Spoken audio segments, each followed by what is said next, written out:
Partirà a giorni una carovana di esperti, volontari e tecnici della Protezione Civile di Agrigento, con destinazione le zone colpite dal tragico terremoto in Emilia-Romagna di questi giorni. Manca soltanto il via libera da parte del Dipartimento regionale. Il Dipartimento ha chiesto la disponibilità di tutti i tecnici e funzionari della Regione, compresa la nostra provincia, e quindi nella programmazione ci sarà questa attività.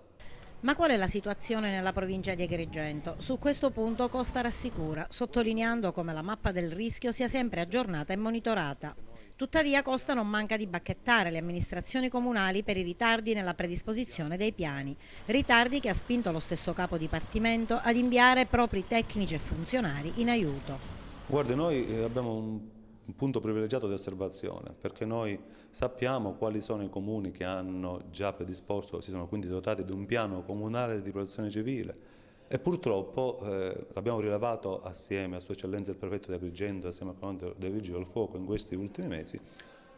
cosa che da anni purtroppo noi osserviamo e sollecitiamo. Molti comuni non hanno il piano comunale di protezione civile. Molti comuni non hanno nemmeno redatto un piano speditivo di protezione civile, cioè un piano che dia le informazioni minime necessarie, per il quale non abbiamo predisposto appunto un brogliaccio, una linea guida, e purtroppo anche lì molti comuni, nonostante solleciti, diffide, figurate che abbiamo chiesto l'anno scorso assieme al prefetto una diffida all'assessorato degli enti locali, all'assessore Chennici, perché molti comuni che non si occupano di questo problema importantissimo, perché nei primi momenti di qualsiasi emergenza, terremoto, alluvione e frana, sono i primi momenti, le prime ore quelle che riescono a mettere in moto la macchina organizzativa comunale, perché ricordiamoci che il sindaco è l'autorità comunale per protezione civile. Cosa vuol dire questo? Che se non si vengono individuate le funzioni di supporto in maniera seria, cioè se il comune non individua chi deve fare cosa, cioè chi è il responsabile dei mezzi, chi è il responsabile della viabilità, chi è il responsabile dei sopralluoghi, chi è il responsabile dei contatti con le strutture pubbliche, si perde del tempo. Quindi questa è una cosa che ci addolora, voglio dire, Dipartimento, Prefettura, Vigili del Fuoco, perché noi continuamente sollecitiamo,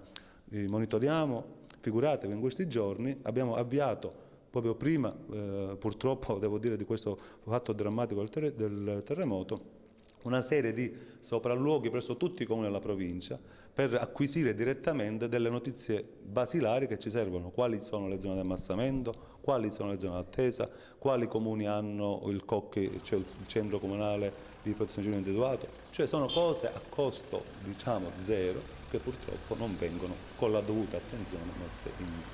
risalto.